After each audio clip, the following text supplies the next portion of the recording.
నమస్తే సారు. మీరు ట్రైనింగ్ ఇస్తే ఈజీగా ఆర్మీకి సెలెక్ట్ అవుతారని చెప్పిర్రు. బిడ్డని ఆర్మీకి పంపాలి. బిడ్డ చాలా కష్టపడుతుంది సారు. మీరే జర తండ్రి లెక్క. వాట్? తండ్రి లెక్క? నాకు కూడా ఓ కూతురు ఉంది. తను కూడా ఇలానే ఏదో ఒకటి చేస్తా డాడీ అంటే వెంటనే పెళ్లి చేసి సెటిల్ చేశా. Girls are made for beauty. ఈ సినిమాలు మోడలింగ్ వాటికోకే, బట్ నాట్ ఫర్ ఆర్మీ. వాళ్ళకి ఆ శక్తి ఉండదు. బట్ ఆర్మీలోకి చాలా మంది అమ్మాయిలు వెళ్తున్నారు కదా, మీరు అమ్మాయిలు అలా తక్కువ చేసి మాట్లాడడం కరెక్ట్? హలో, బస్ కరో. క్లాస్ పీక్తున్నావా ఏంటి? ఆడవాళ్ళకి ట్రైనింగ్ ఇచ్చే అకాడమీస్ చాలా ఉన్నాయి, అక్కడికి వెళ్ళండి.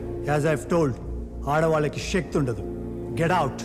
మీరు చాలా తప్పు మాట్లాడుతున్నారు సార్. ఏంటి తప్ప?